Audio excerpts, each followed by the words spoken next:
step by step ya.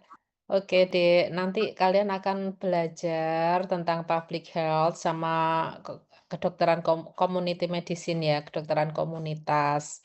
Nah, di public health ini kalian nanti bisa diberikan di Kesmas di semester 3 saat ini public health, kemudian di medical community itu di semester 6. Kemudian nanti pada saat KKN kalian akan banyak mengaplikasikan, masalah-masalah yang berhubungan dengan Kesmas, kemudian kesehatan masyarakat. Kemudian nanti pada saat kalian dokter muda, itu kalian juga akan belajar lagi. Jadi setelah kalian melewati semua stase dokter muda, jadi syarat untuk bisa mengikuti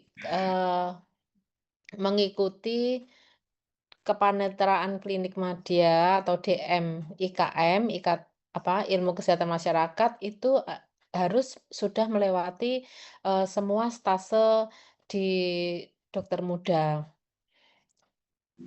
Nanti kalian akan diajarkan di puskesmas.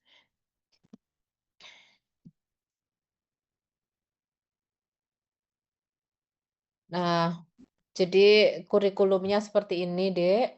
Nanti public health nanti di semester 3 ini ada dua SKS ya. Kemudian selain itu juga ada public health di blok sistem. Jadi nanti ada public health di blok endokrin, kemudian di blok muskuloskeletal, kemudian di siklus hidup ya, di sepanjang blok sistem. Kemudian kalian juga akan diajari tentang community medicine itu di semester 6 ya, 4 SKS, kemudian community based education di semester 7 atau KKN ini, Dek, kuliah kerja nyata. Kemudian ada 4 SKS. Kemudian kalian juga ikut di clerkship atau, dokter muda itu selama 8 minggu ya. Di rotasi klinik ini hitungannya di semester 11. Kalau kegiatan yang terakhir di dokter muda ini, kalian akan melakukan kegiatannya itu di puskesmas. Ya, kita sudah bekerja sama dengan beberapa puskesmas di Kabupaten Gresik. Kemudian kalian nanti belajar caranya membuat program kesehatan. Ya, kemudian itu nanti yang akan kalian presentasikan di Dinas Kesehatan Gresik.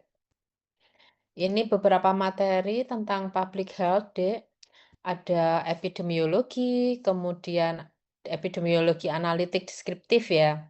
Kemudian natural history of disease yang nanti akan saya berikan materinya setelah kegiatan ini. Kemudian wabah dan kejadian luar biasa ya. Kemudian kesehatan lingkungan, health promotion, kemudian kesehatan kerja, kemudian, beberapa research ya, research observasional dan eksperimental, kemudian dasar-dasar tentang manajemen pelayanan kesehatan, kemudian kalian belajar kausasi dan inferensiasi, epidemiological ukuran-ukuran epidemiologi ya, kemudian bagaimana cara surveillance dan screening. Nah, dari 1 sampai 3 ini kegiatannya itu dilakukan, interaktif ya, kuliah, sedangkan nanti pada saat yang disadvantage ini, kalian akan belajar, melalui game based learning. Jadi materinya itu akan diberikan dengan cara, seperti game, ya, tentang disadvantage. Kemudian ini beberapa materi kuliah pada saat di blok sistem ya. Kemudian ini di community medicine. Ini ada tipe-tipe dan sistem pelayanan kesehatan. Ada caranya TB kontrol dan sebagainya ini. Kemudian ini yang KKN. Oh, sorry, community medicine ini nanti dibuat dua kegiatan. Ada kegiatan lain selain kuliah biasa, yaitu dengan cara PBL. Itu kalian nanti membuat program ya, belajar membuat program pada saat di kedokteran komunitas, agar nanti kalian pada saat di puskesmas itu kalian sudah bisa membuat program itu. Kemudian selain itu kalian juga ada CSL. CSL-nya itu dengan cara, eee, kalian akan menganalisis data sekunder yang didapatkan dari puskesmas. Kemudian kalian membuat program kegiatannya itu apa yang harus dilakukan. Ya, terus yang terakhir tuh dengan, medical record. Ini KKN-nya, ini kalian berikan selama 3 sampai 4 minggu ya. Nanti dibuat grup. Kemudian ini kegiatan di dokter muda ya. Di sana kalian belajar tentang preventif ya, kegiatan preventif. Bagaimana cara preventif penyakit menular dan penyakit tidak menular, bagaimana caranya melakukan surveillance, kemudian cara melakukan imunisasi, cakupan imunisasi, bagaimana cara meningkatkan cakupan imunisasi. Kemudian selain itu, kalian juga, eee belajar tentang KIA ya, kesehatan ibu dan anak, kemudian bagaimana promosi sanitasi kesehatan, ini di sana. Tuh, kemudian, kita selanjutnya masuk ke materi Natural History of Disease ya. Sebentar.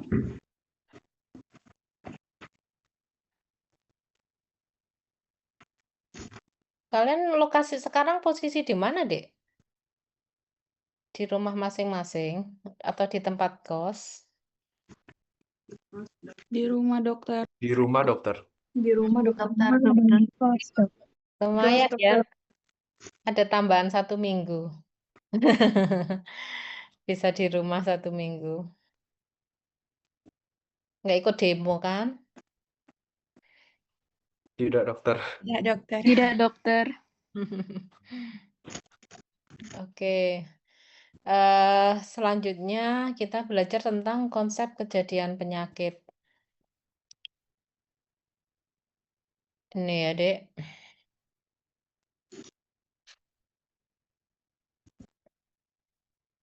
Di materi ini kalian belajar tentang bagaimana teori-teori yang pernah ada tentang, penyebab penyakit, kemudian bagaimana konsep dasar timbulnya penyakit, kemudian pengertian sehat dan sakit itu seperti apa sih, keterpaparan dan kerentanan riwayat alamiah penyakit dan, harapannya setelah kita mengetahui Natural History of Disease, ya, riwayat alamiah penyakit itu kita bisa melakukan pencegahannya itu seperti apa. Nah, itu ada beberapa tingkat pencegahan. Ada beberapa teori penyebab penyakit ya. Yang pertama kontagion ya. Ini dulu dirumuskan oleh Girolamo ya, di mana menurut dia penyakit itu ditularkan dari satu orang ke satu orang lainnya melalui zat penular yang disebut kontagion. Nah, hal ini didasarkan karena pada saat itu di Eropa itu sedang epidemi sampar, cacar dan demam tifus ya kira-kira kayak COVID kemarin itu ya yang di tempat kita itu. Kemudian, kontagion yang dimaksud oleh Girolamo ini ada beberapa jenis ya kan, ada kontak langsung, kemudian misalnya kontak langsung itu penyakit yang disebabkan karena sentuhan, atau ciuman, atau hubungan seksual, atau juga bisa, dilakukan karena benda perantara ya, atau juga bisa menular pada jarak jauh. Nah, sekarang ayo kita telaah contoh-contoh, penyakit yang disebabkan oleh kontak langsung itu apa, Dek? HIV, dokter. HIV, oke, bagus. Apalagi selain HIV?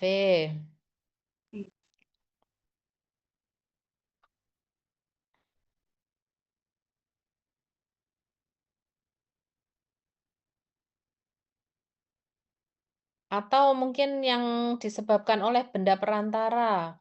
Kok bisa pakaian atau handuk atau sapu tangan bisa menyebabkan penyakit? Kira-kira kenapa, Dek? Apa, Dek? Penyakit apa, Dek, kira-kira? Cacar air, dokter. Cacar air, boleh. Bagaimana TBC, dokter? TBC? Penyakit kulit, Dok.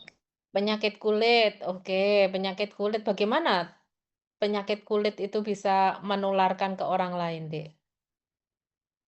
Misalnya apa? Skabies gitu ya? Skabies itu tahu ya? Gudiken itu loh, Dek. Tahu. Kenapa? Bagaimana dia caranya menularkan ke orang lain?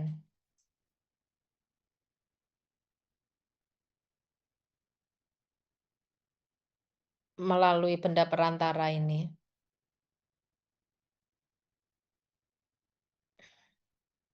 Karena mungkin dia Heeh. tinggal di tempat itu, dokter. Heeh, ya. Jadi eh skabiesnya itu dia mungkin setelah dipakai biasanya kan penularannya itu memang setelah dipakai oleh A misalnya ya, orang A itu kemudian pemakaian handuk bersama atau baju yang bergantian tanpa dicuci gitu ya, itu akan meningkatkan risiko terjadinya infeksi skabies. Kemudian menularkan pada jarak jauh, ayo apa Dek kira-kira yang menularkan jarak jauh? Flu, dokter? Oh, kenapa? Kalau flu gitu? Flu, oke, bisa flu ya. Jauh tapi masih ketularan ya. TBC itu tadi juga bisa. Kemudian berikutnya teori Hippocrates. Hippocrates ini menghubungkan antara kejadian sakit dan faktor lingkungan. Jadi menurut dia itu ada 4 atom ya. 4 atom itu atom tanah, udara, api, air ya. Dari 4 ini menggambarkan bahwa di dalam tubuh itu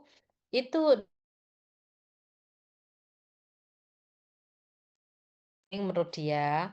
Kemudian ada darah dan empedu hitam. Jadi dari 4 zat itu penyebab penyakit itu karena adanya ketidakseimbangan dari 4 zat ini. Misalnya demam disebabkan oleh banyak darah. Itu karena ketidakseimbangan dari cairan di dalam tubuh. Kemudian selain itu dia juga Hippocrates ini dia em, membuat teori bahwa penyakit itu terjadi karena ada kontak dengan jasad hidup. Kemudian dia berkaitan dengan lingkungan eksternal. Namun ya tidak dijelaskan faktor lingkungan bagaimana yang dapat menimbulkan penyakit. Jadi dia hanya berpikir bahwa penyakit itu terjadi karena kontak dengan jasad hidup dan dia itu berhubungan dengan lingkungan. Padahal realnya saat ini bagaimana, Dek? Apakah hanya jasad hidup saja yang menyebabkan penyakit? Lingkungannya yang nggak bersih juga bisa, dokter. Lingkungan ya nggak bersih bisa. Kemudian penyakit itu terjadi karena ada kontak dengan jasad hidup. Apakah hanya jasad hidup, Dek? Tidak, dokter. Tidak, dokter. Betul. Jadi eh ternyata banyak faktor-faktor ya kan, yang menyebabkan sakit itu. Tidak hanya masalah tentang biologis, bisa juga karena paparan sinar matahari, ya atau mungkin kontak dengan bahan kimia, ya kan banyak sekali. Namun bagaimanapun juga Hippocrates ini yang berhasil menghilangkan pemikiran tahayul ya, pemikiran tahayul bahwa kan dulu disebabkan oleh bla bla bla bla, makhluk halus dan sebagainya ya. Namun dia ini tidak mampu menjawab tantangan berbagai penyakit infeksi lain yang mempunyai rantai penularan yang lebih rumit. Kemudian berikutnya itu adalah teori humoral. Teori humoral ini berkembang dari Cina ya. Sama dengan Hippocrates bahwa manusia itu terdiri dari 4 macam cairan. Jadi penyakit itu disebabkan oleh ketidakseimbangan dari 4 cairan itu. Dan masing-masing penyakit itu tergantung dari cairan mana yang lebih dominan, yang itu akan menyebabkan sakit. Kemudian teori miasma. Oh ya, Dek, yang hubungi saya kemarin ke siapa ya? Saya dokter. Saya itu Amanda, siapa ya namanya, Dek? Aini dokter. Oh ya, Aini. Komtingnya Aini. Iya benar dokter. Oh, oke. Heeh. Kemudian, teori miasma. Teori miasma ini adalah penyakit timbul akibat sisa makhluk hidup yang mengalami pembusukan, sehingga pengotoran udara dan lingkungan di sekitarnya. Nah, ini contohnya misalnya malaria. Malaria ini disebabkan karena sisa-sisa pembusukan binatang dan tumbuhan di rawa-rawa, sehingga penduduk yang ada di sekitar rawa itu sangat rentan terhadap malaria. Oleh karena itu, mereka di sini pada saat periode ini, itu mereka sudah mempunyai ide, ya. Jadi, karena sudah tahu, mereka itu mengetahui bahwa penyebabnya itu, malaria itu menurut teorinya itu malaria itu disebabkan oleh lingkungannya itu ya, karena ada pembusukan, makanya mereka sudah melakukan, pencegahan dengan menutup rumah di malam hari, ya kan. Kemudian menjaga kebersihan lingkungan hidup atau membakar ramuan atau kemenyan, sehingga asap itu diharapkan bisa mengusir malaria atau mengusir dengan bunyi-bunyi keras.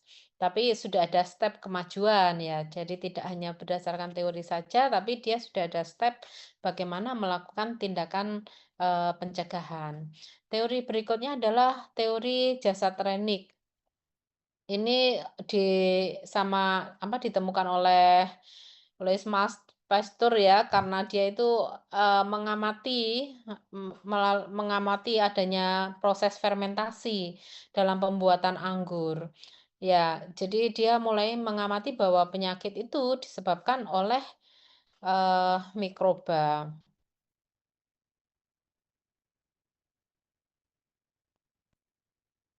Kemudian teori jasad renik, ini Eee, Robert Koch ini salah satu tokoh yang penting ya dalam dalam teori ini, eee, dia sampai mengeluarkan postulat Koch ya, bahwa, kuman itu harus dapat ditemukan pada, semua hewan sakit dan tidak pada hewan yang sehat.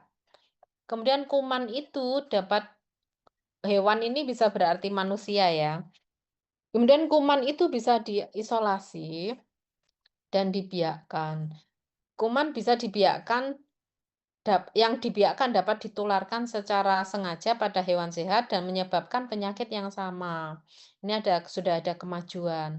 Kemudian kuman itu harus dapat diisolasi ulang dari hewan yang terinfeksi. Nah, kelemahan dari postulat ini apa, Dek? Menurut kalian?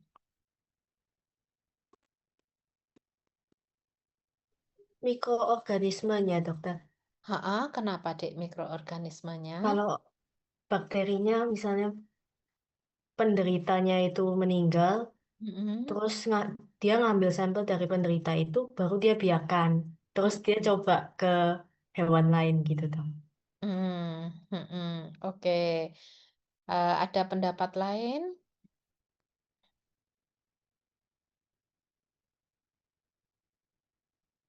Silahkan.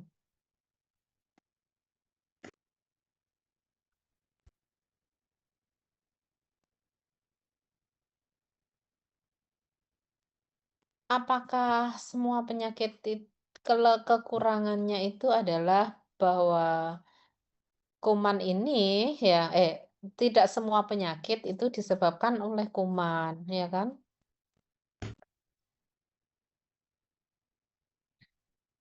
Nah, karena jadi teori ini tidak bisa menjelaskan berbagai penyakit kronis ya atau mungkin penyakit metabolisme yang mungkin yang tidak disebabkan oleh kuman. Contohnya apa, Dek, selain penyakit jantung dan kanker? Penyakit apa yang tidak disebabkan oleh kuman, Dek?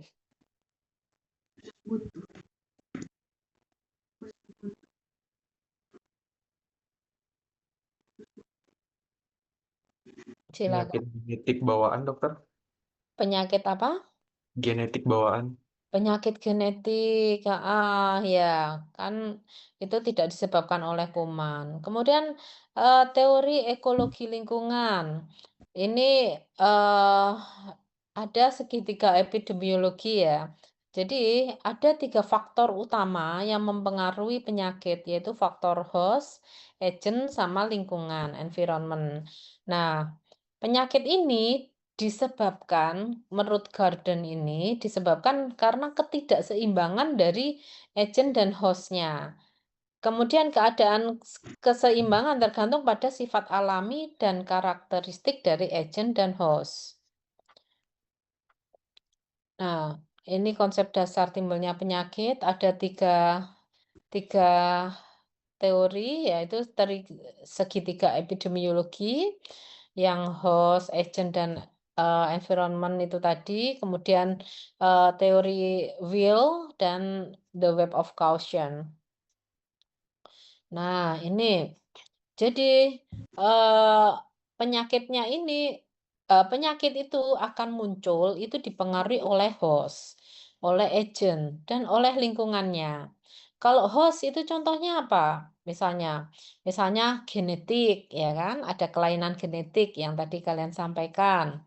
Atau jadi kalau misalnya ada kelainan orang normal dengan orang dengan kelainan genetik, itu pasti daya tahan tubuhnya lebih besar yang normal kan?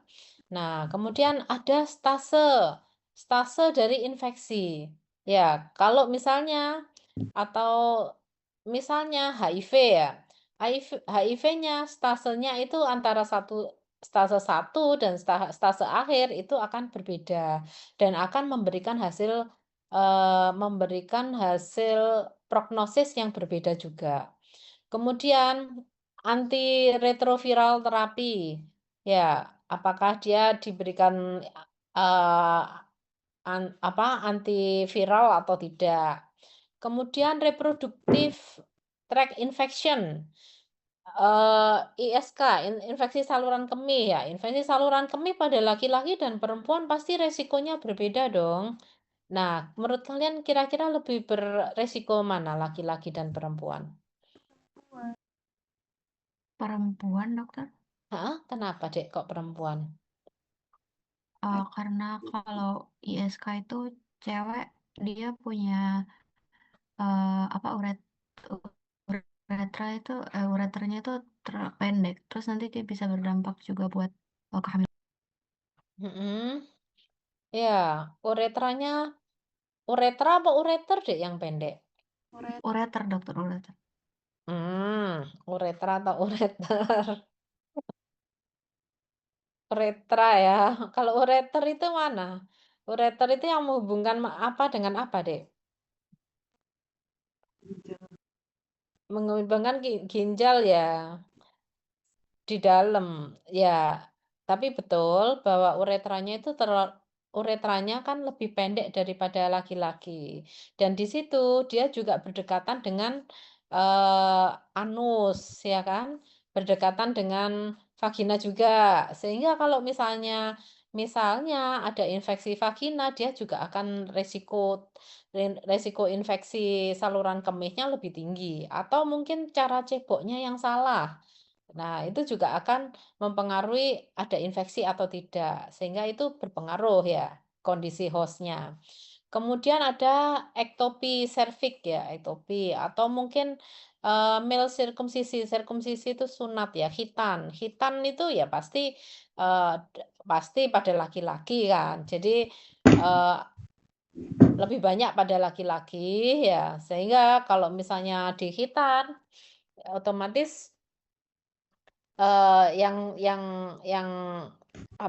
kondisi infeksi, resiko infeksi pada saluran saluran kencingnya itu lebih tinggi daripada, perempuan. Kemudian kontrasepsi, misalnya orang perempuan ya dengan melakukan kontrasepsi kan kontrasepsinya kan macam-macam, bisa pakai pil KB, bisa pakai injeksi, atau bisa pakai apa namanya, pakai kondom ya misalnya. Nah, otomatis Kalau misalnya dia menggunakan injeksi, ya karena suntik hormonal, ya ada resiko, terjadi kegemukan misalnya kepada perempuan, itu lebih tinggi ya, itu ya. Kemudian kalau lingkungan, Dek, kira-kira menurut kalian bagaimana lingkungan itu bisa berpengaruh terhadap, sak angka kesakitan, Dek, terhadap sakit yang diderita? Silakan.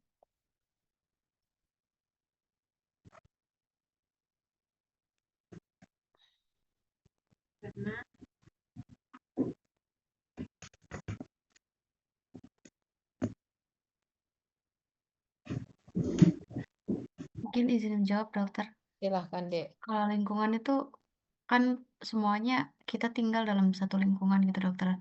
Mhm. Nggak hanya manusia juga, ada hewan juga dan lain-lain, ada tumbuhan. Jadi jadi lingkungan tuh berpengaruh juga kepada hal-hal yang tinggal di dalamnya. Mungkin gitu, dokter.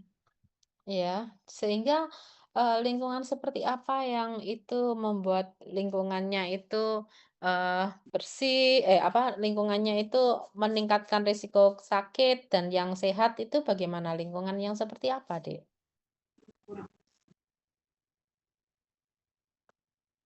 Lingkungan yang nggak bersih, dokter. Yang nggak bersih ya? Oke.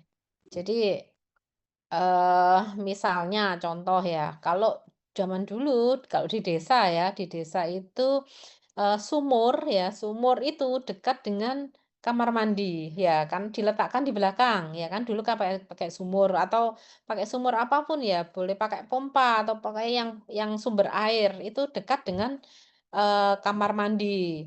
Nah, kalau dekat dengan kamar mandi, risikonya apa? Karena kan di situ kalau di kamar mandi itu kan ada bakteri, ada klosetnya juga kan, ada tempat pembuangannya kan, toiletnya untuk BAB itu ya. Nah, risikonya apa? Di situ tumbuh E. coli, bakteri E. coli, ya kan? Nah, kalau di situ ada banyak E. coli, apa efeknya? Efeknya ya sumber air minum karena berdekatan dengan toiletnya, akhirnya risiko untuk terjadinya pencemaran karena E. coli itu lebih tinggi, sehingga meningkatkan risiko terjadinya diare, misalnya gitu. Kemudian di sini tertulis sosial dan ekonomi. Bagaimana ekonomi itu bisa menyebabkan penyakit, Dek,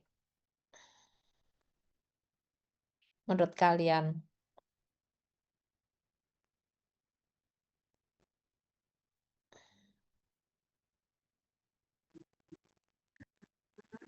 Mungkin karena kalau misalkan dari segi ekonomi orang yang kurang mampu, dokter, jadi dia kurang bisa untuk mencukupi kebutuhan hidupnya. Contohnya aja kayak membeli makanan mungkin, dokter. Kan banyak juga kayak orang-orang kalau misalkan dia nggak ada uang atau apa, dia nyari-nyari di sampah gitu-gitu, dokter, mungkin. Ya, oke, ya bisa. Sehingga kemampuan dia untuk menyediakan makanan yang sehat itu menurun, lebih rendah dibanding yang ekonominya tinggi. Atau kemampuan untuk memberikan rumah yang sehat, rumah yang ada ventilasinya, ada sinar mataharinya bisa masuk, itu jadi lebih rendah, ya kan? Kemudian kalau agent ini bagaimana agent itu bisa mempengaruhi penyakit, Dek? Silahkan.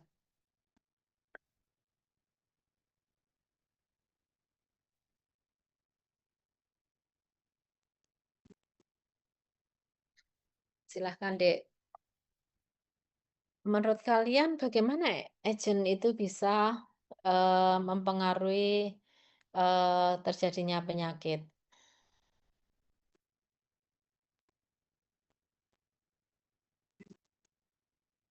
Elizabeth, coba silahkan, Dek. Baik, izin dokter. Mungkin Elizabeth Mike. dengan cara mereka meninfeksi si hostnya, dokter. Kenapa, Dek? Cara mereka menginfeksi hostnya, kemudian? Mereka Bereplikasi, dokter. Kenapa? Hostnya bereplikasi, berkembang biak di tubuh hostnya, jadi dia mempengaruhi tubuh hostnya. Oh, oke. Kecepatan replikasi pada tubuh host. Oke, ya, mungkin ada benar-benar deh. Ada yang lain mungkin, silahkan. Alvinda Putri, silahkan Alvinda.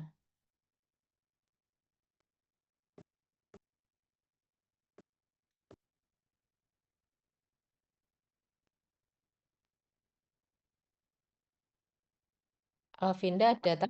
Iya dok, Mm-mm. mohon diulangi lagi pertanyaannya dok. Bagaimana agent itu mempengaruhi terjadinya penyakit? Kemungkinan bisa jadi dari si yang pemilik tubuhnya itu imunnya kurang kuat dok, atau lemah gitu. Jadi agentnya itu bisa masuk dengan mudah saat imun di tubuh itu menurun. Oh, oke. Itu dari sisi hostnya ya.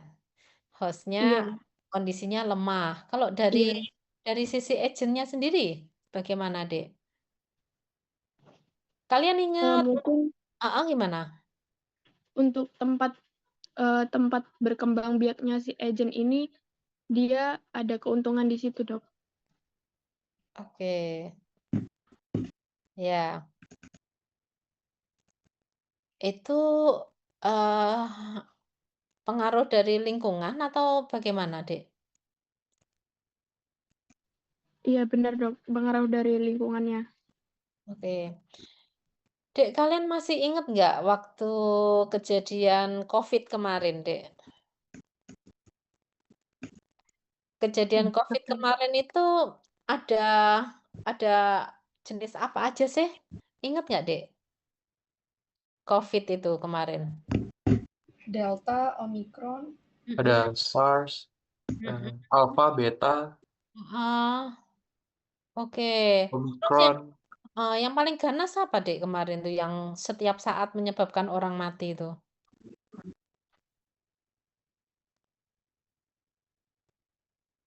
Ingat nggak? Yang Omikron kah dokter? Lupa dokter. Oke. Ya, pada saat itu kan kok jadi banyak jenisnya kan awalnya cuman COVID gitu ya. Terus tahu-tahu kok jadi banyak jenisnya itu karena apa, Dek? Mutasi, dokter. Heeh, karena mutasi ya, karena mutasi mutasi itu akhirnya menyebabkan dia itu daya tahan dari agennya itu semakin kuat sampai akhirnya muncul muncul apa yang delta itu ya, sehingga akhirnya hampir setiap setiap berapa lama itu terus akhirnya terjadi kematian itu ya itu karena faktor agennya. Ya, dan baik itu dari atau bisa juga misalnya karena pemakaian antibiotik ya, penggunaan antibiotik yang sembarangan, ya kan?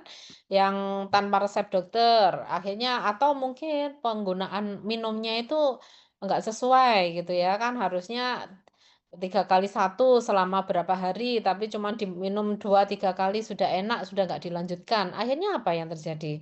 Agennya jadi resisten, ya kan? Kalau misalnya resisten, akhirnya dikasih obat yang sama, itu jadi nggak mempan, akhirnya agennya jadi lebih kuat malahan. Nah, berikut ini adalah segitiga epidemiologi. Ini adalah kondisi pada orang yang sehat, ya kan? Jadi dia akan seimbang dari kanan dan kiri. Dari agent maupun hostnya ini ya seimbang, baik panjangnya ataupun naik turunnya. Ini adalah kondisi yang sehat.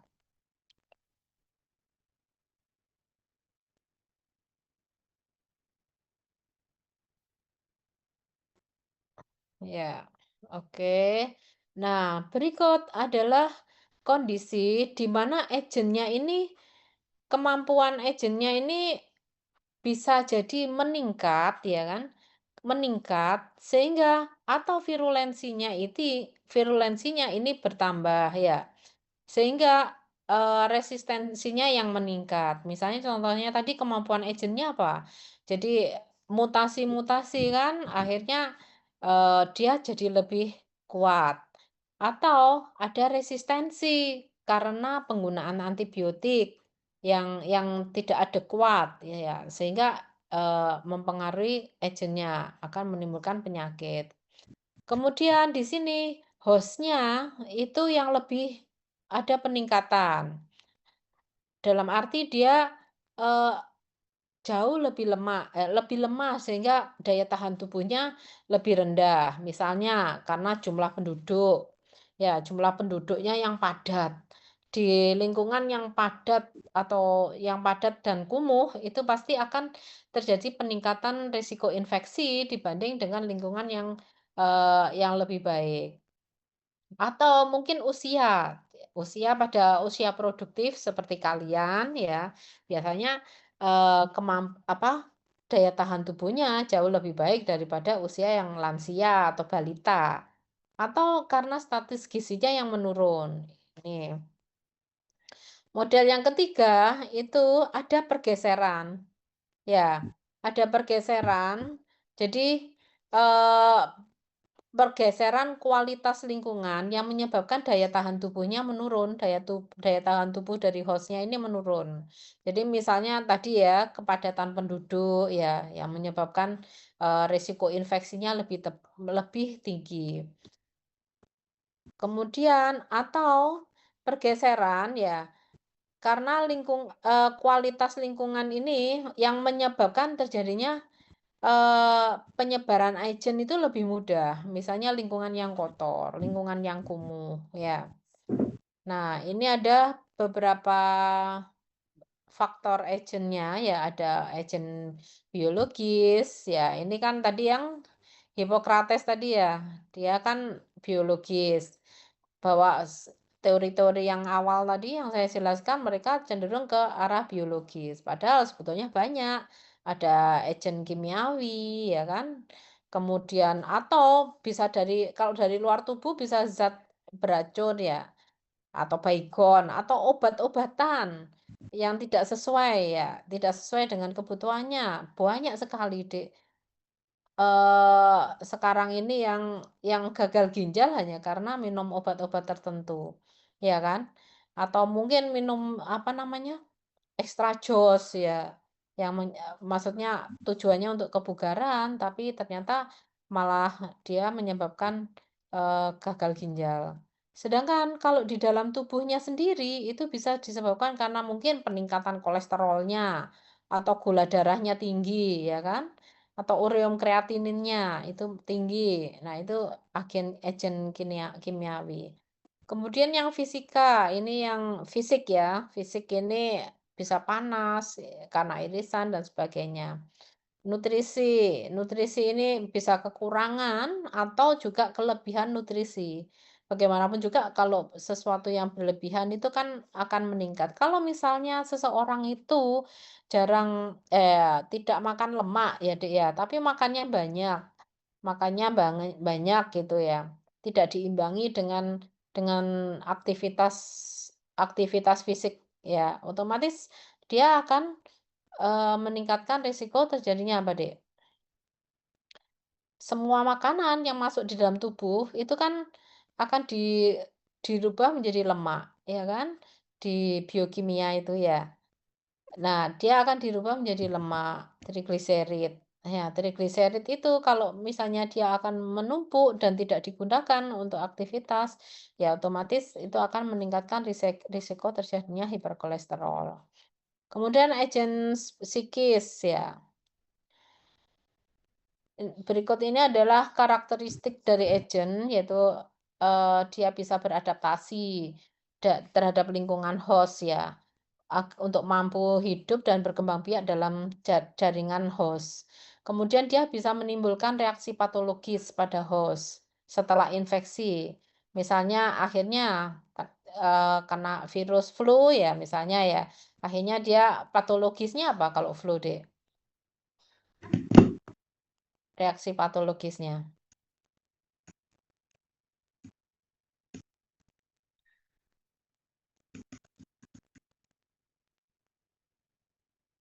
Patologis itu apa sih? Yang tidak normal, dokter. Menimbulkan reaksi yang tidak normal. Kalau misalnya batuk pilek, udah reaksi patologisnya apa? Yang sering kalian temukan.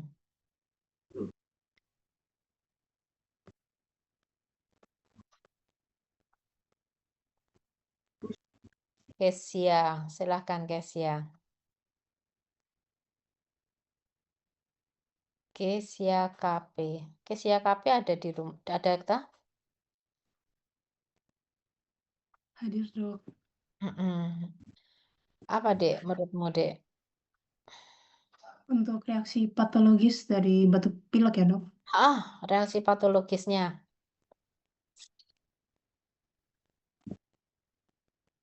Yang sering kamu rasakan aja. Pasti pernah kan batuk pilek ya? Ya mungkin batuk itu sendiri bisa dibilang reaksi patologisnya, Dok. Oke, batuknya. Oke, terus apa lagi? Bersin, Dok. Bersin, ya, ada reaksi bersin. Terus apa lagi, Dek? Ada munculnya tanda-tanda radang, ya misalnya ya. Apa sih tanda-tanda radang itu? Demam bisa. Demam, terus apa lagi?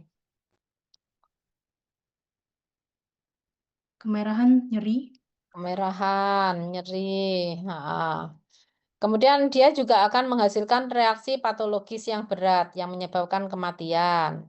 Bisa memproduksi toksin. Jadi bukan kumannya, tapi toksinnya sebetulnya yang dia itu merusak jaringan dari host.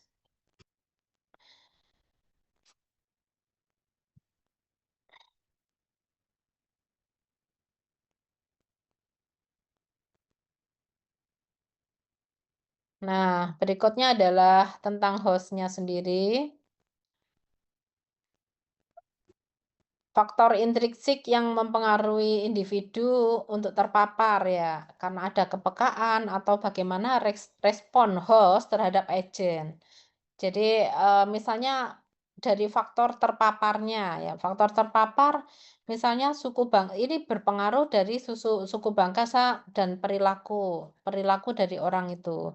Jadi ada deh misalnya satu penyakit itu lebih dominan ditemukan pada pada orang-orang yang dari kulit hitam. Itu ada. Kemudian faktor kepekaan dan respon dari hostnya itu umur, ya kan? Tadi sudah saya contohkan. Kemudian nutrisi, komposisi gennya, ya kan? Nutrisinya, status imunnya bagaimana? Itu berpengaruh terhadap hostnya itu. Kalau genetik contohnya, misalnya ada DM, ada asma, ya asma, hipertensi, atau umur. Umur ini dia misalnya bisa mempengaruhi orang yang lebih tua, itu biasanya risiko terjadinya osteoporosis itu lebih tinggi. Terus jenis kelamin ya, kalau jenis kelamin kan CA cervix sudah pasti pada perempuan dong. Terus osteoporosis pun itu bisa meningkatkan risiko pada perempuan dibanding pada laki-laki. Nah, kemudian dan sebagainya ini ya. Karakteristik host itu dia mampu bertahan hidup terhadap infeksi, mampu mengembangkan sistem kekebalan tubuhnya. Kemudian potensi host yang terinfeksi ini dia mampu menularkan penyakitnya pada orang lain. Kemudian faktor lingkungan tadi ya sudah ya, ada fisika, biologi, struktural, misalnya kepadatan rumah, ya akses terhadap pelayanan kesehatan, orang yang akses terhadap pelayanan kesehatannya lebih dekat dengan puskesmas, klinik, itu pasti akan lebih mudah terjangkau kan lokasinya, sehingga dia untuk berobat jadi lebih dekat. Kalau misalnya orang yang jauh ya otomatis cenderungnya lebih ditahan ya kan, sakit udah mau ke sana, itu kok jauh, ya sudahlah dijalani aja gitu.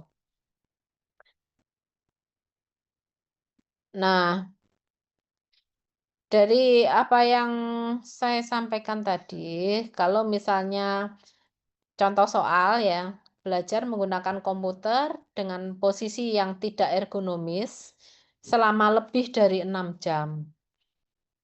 Jawabannya apa, Dek? Apakah dia ini meningkatkan kemampuan agent atau menurunkan daya tahan host?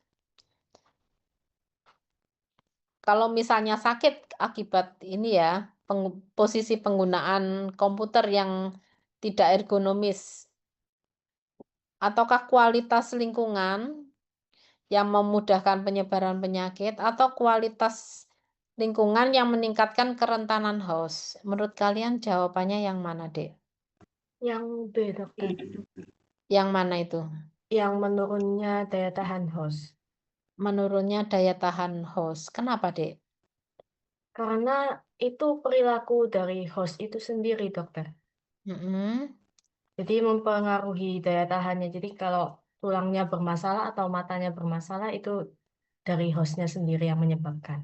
Oke, terima kasih. Berikutnya adalah teori Will ya. Jadi manusia ini dengan substansi genetiknya itu menjadi bagian inti dari roda itu sendiri. Sedangkan lingkungan itu yang mengelilingi penjamunya. Ukuran komponen roda ini bersifat relatif ya, tergantung problem problem spesifik dari penyakit yang bersangkutan. Misalnya, oh ya, ini ya. Jadi inti genetiknya itu pada hostnya, kemudian ada lingkungan biologis, ada lingkungan sosial, lingkungan fisik, ya. Contohnya apa? Contohnya misalnya penyakit herediter. Penyakit ini berarti proporsi inti genetiknya lebih besar dibanding yang lain. Ya, kalau penyakit campak, ya status imunitas dari host itu dan biologi lebih penting daripada faktor genetik. Ya, kan tadi faktor genetiknya kan, jadi nggak ngaruh gitu loh. Sebetulnya lebih besar dari lebih besar faktor imunitasnya dibandingkan dengan faktor genetiknya itu sendiri. Stres mental misalnya, berarti pengaruh lingkungan sosial yang lebih besar. Ya, seterusnya itu. Kemudian yang terakhir itu adalah web of caution atau jaring-jaring sebab akibat yang menyebutkan bahwa sebetulnya penyakit itu tidak disebabkan oleh satu sebab aja, tapi banyak sekali yang mempengaruhi penyakit itu. Ya. Nah, kalau kita mau menghentikan suatu penyakit berarti masing-masing penyebab itu harus diputus rantainya. Agar tidak menyebabkan terjadinya penyakit, ya. Nih contoh, kemiskinan, ya. Penyakitnya ini kurang gizi. Penyebabnya itu apa sih sebetulnya? Dia bisa disebabkan karena konsumsi makanannya yang tidak memadai. Kenapa kok konsumsi makanannya ini tidak memadai? Karena apa? Karena pengetahuan terhadap gizi itu rendah. Nah, kenapa kok pengetahuan gizinya rendah? Itu karena pendidikannya rendah. Kenapa pendidikannya rendah? Itu disebabkan karena ketidakmampuannya untuk memberikan pendidikan yang layak. Ya, kemudian selain itu konsumsi makanan tidak memadai ini disebabkan apa? Misalnya produksi bahan makanan yang rendah. Contohnya, misalnya telur. Oh, beli telur ya. Beli telur tapi dia memilih telur yang kalau di pasar itu, Dek. Kamu pernah ke pasar enggak, Dek? Pernah, dokter. Nah, Pernah, dokter. pernah ikut emak-emaknya enggak ke pasar? Pernah, dokter. Pernah, dokter. Ya, dokter. Pernah, dok. Jadi kalau beli telur ya, telur itu kalau ada yang pecahnya sedikit ya, itu jauh lebih murah dibanding kalau telur yang masih mulus-mulus itu. Nah, karena tingkat kemiskinannya itu, akhirnya dia membelinya membeli bahan yang jauh lebih rendah. Ya, dengan harapan karena lebih murah, jadi, bisa terjangkau. Padahal kalau misalnya itu sudah pecah, otomatis ada resiko untuk infeksi kan? Ya, atau mungkin beli sayur-sayur ya, bahan sayur-sayur. Bahan sayur-sayur yang bagus-bagus, yang seger-seger, itu kan lebih mahal dibanding kalau beli yang sudah layu dan sebagainya. Nah, itu pengaruh. Dan ini juga dipengaruhi oleh daya belinya yang rendah. Daya beli rendah disebabkan oleh kemiskinan. Kemudian penyakit kurang gizi ini juga disebabkan karena daya tahan tubuhnya yang rendah. Hal ini disebabkan karena mungkin kesehatannya yang kurang sehingga menyebabkan daya tahan tubuhnya rendah. Nah, misalnya orang dengan anemi ya, orang dengan apa ya? Jangan anemi.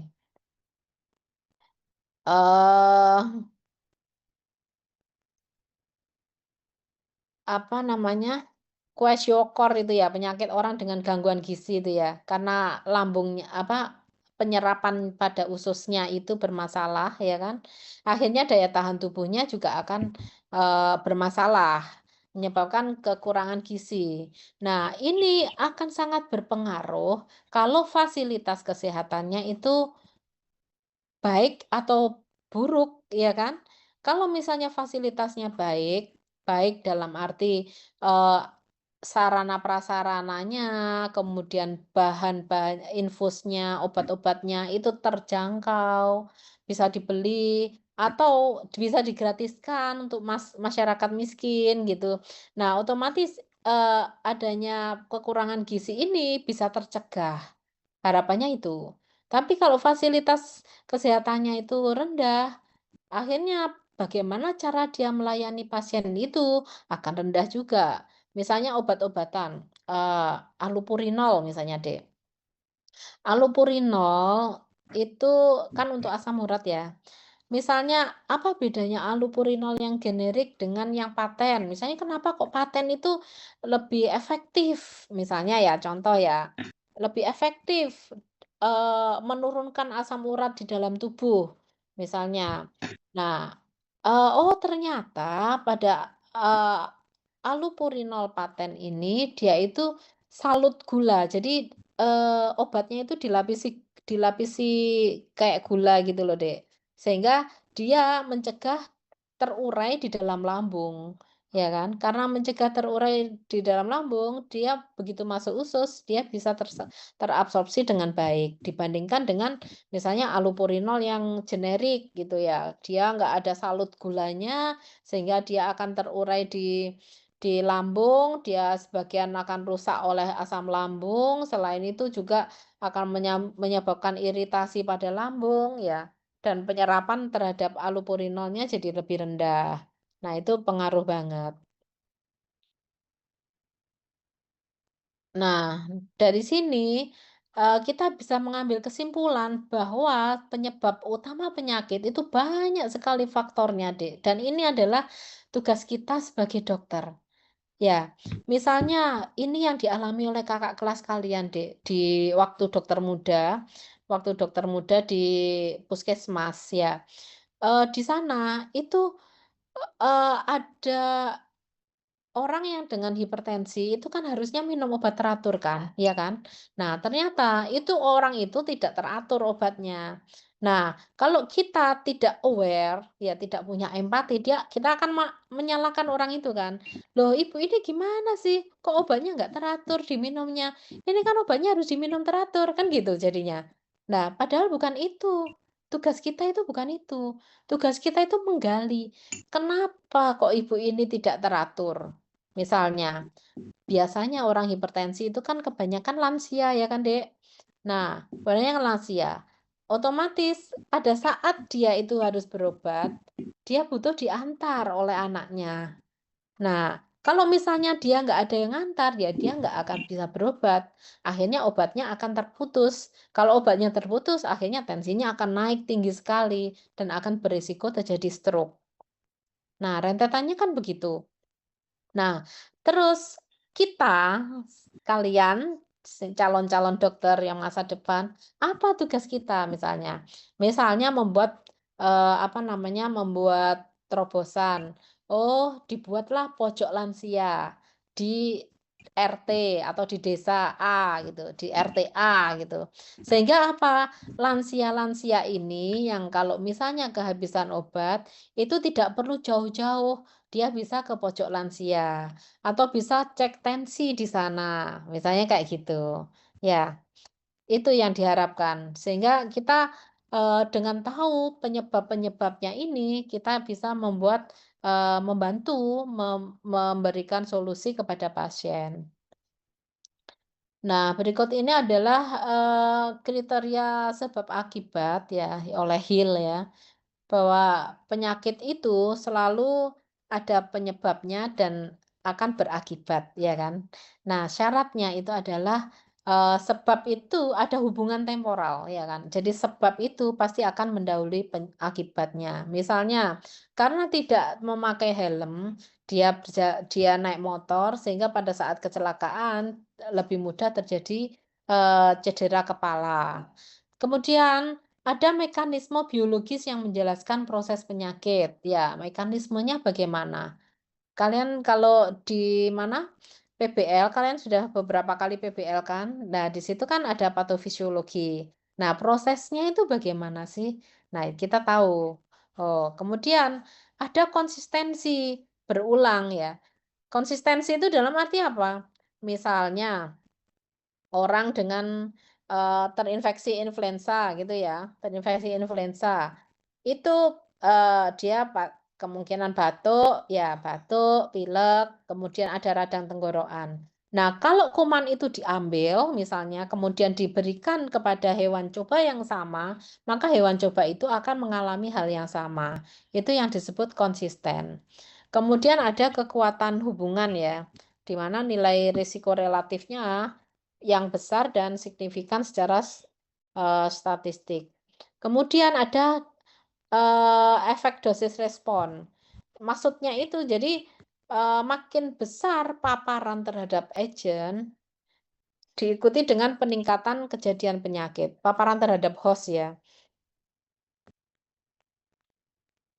Paparan agen terhadap host itu akan diikuti dengan peningkatan angka kejadian penyakit. Misalnya orang yang waktu itu kan kalau Covid itu kan sempat diisolasi kan.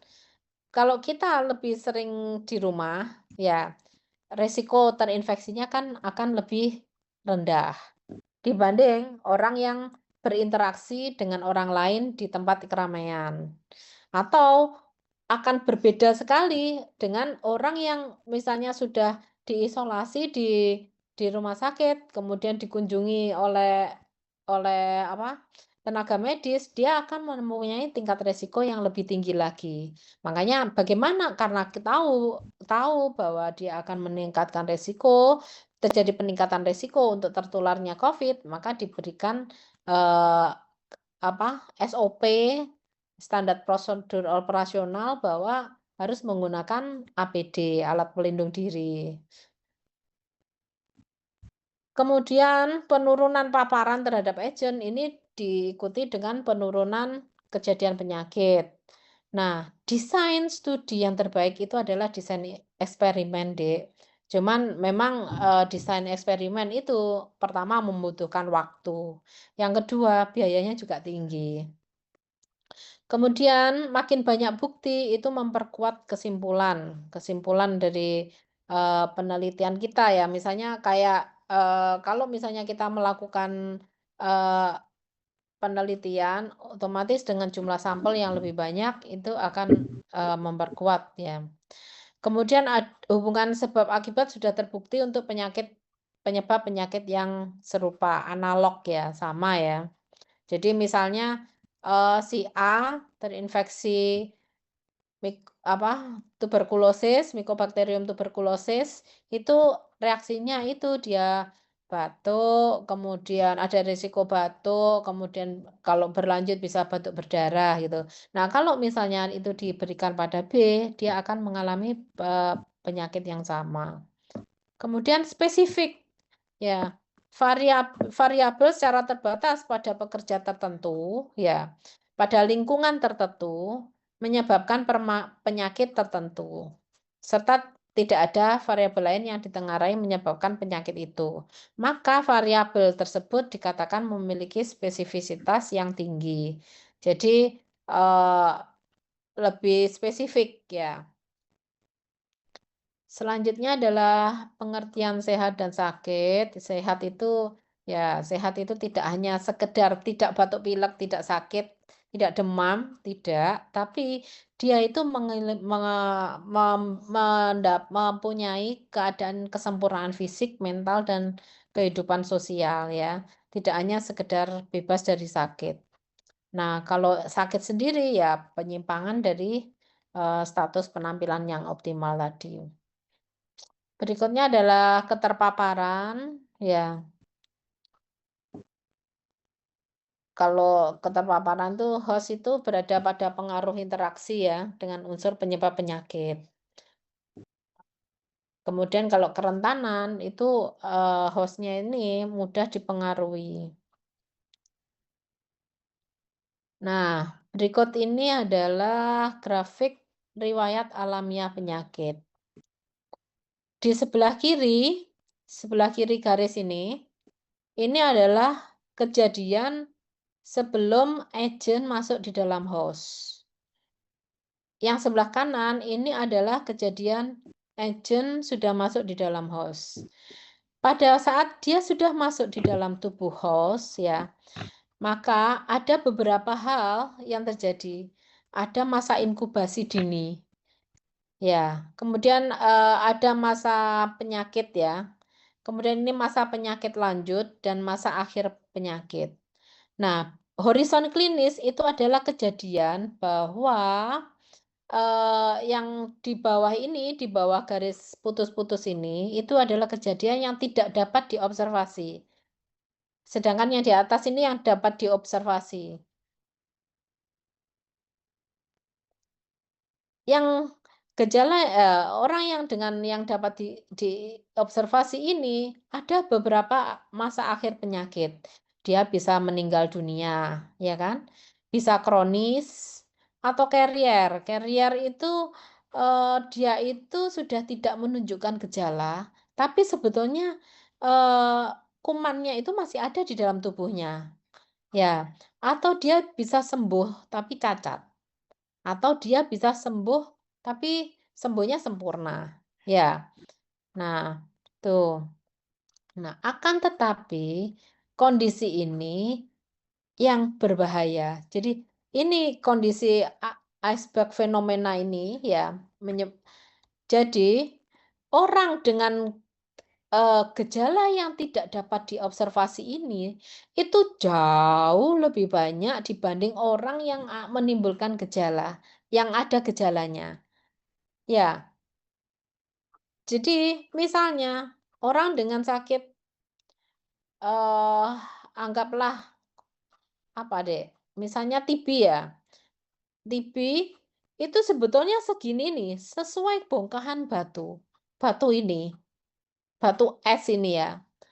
Tapi yang bergejala itu hanya sedikit sekali. Ya kan? Sebagian ini yang masuk ke IGD. Ya. Kemudian dia harus opname ini lebih kecil lagi.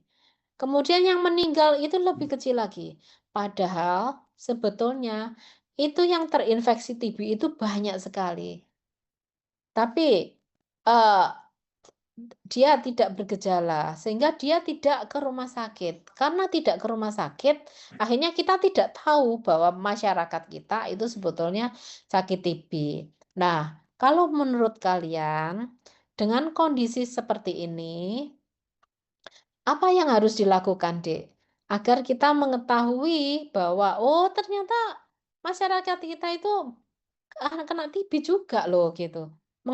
Mengungkit ini, mengetahui jumlah TB ini, jumlah TB yang pada bongkahan di bawah horizon klinis ini.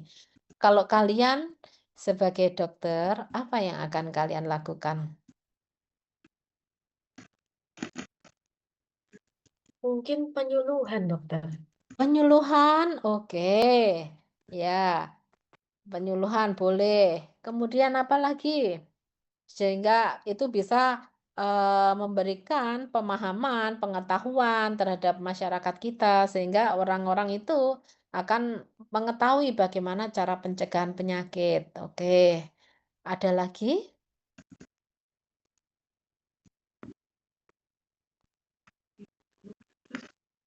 Bagaimana caranya, Dek?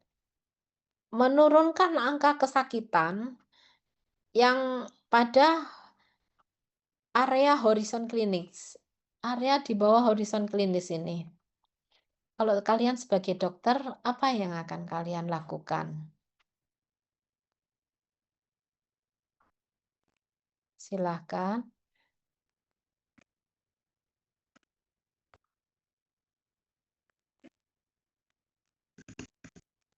Terakhir itu tadi, Dek.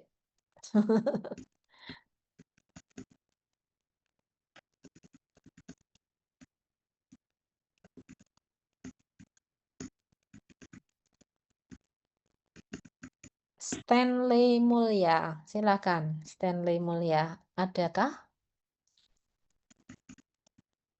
Ada, Dok. Silakan, Dek. Mungkin Apa? edukasi sama screening, Dok. Oh, oke. Apa, Dek? Screening sama apa? Edukasi.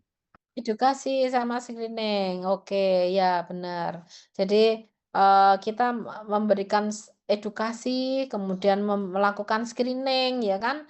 Jadi oke kita buat misalnya acara edukasi pemberantasan TB, apa misalnya eh, ka- kamu areamu di mana? Lokasi domisilimu di mana, Stanley?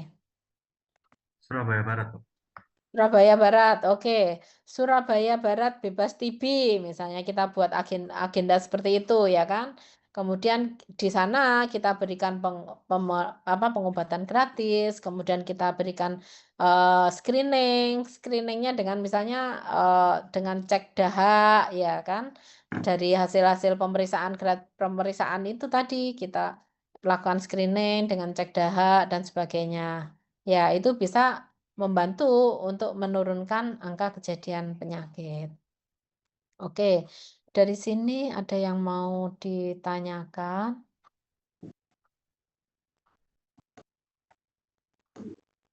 Sudah cukup ya? Baik, kalau sudah cukup saya akhiri. Nanti saya share ke siapa? Amina, Pak? Hai, Aini. dokter. Aini nanti aku di WA lagi ya. Baik, dokter. Di WA dulu nanti tak kirimin itunya. Oke, saya akhiri deh. Selamat sore. Oh, ini dulu ya, foto dulu ya. Boleh, dokter.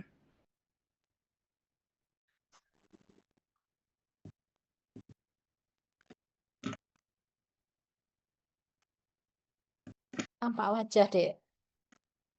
Wajah kalian jangan kelihatan gundulnya. Gundul tahu kamu. Ya.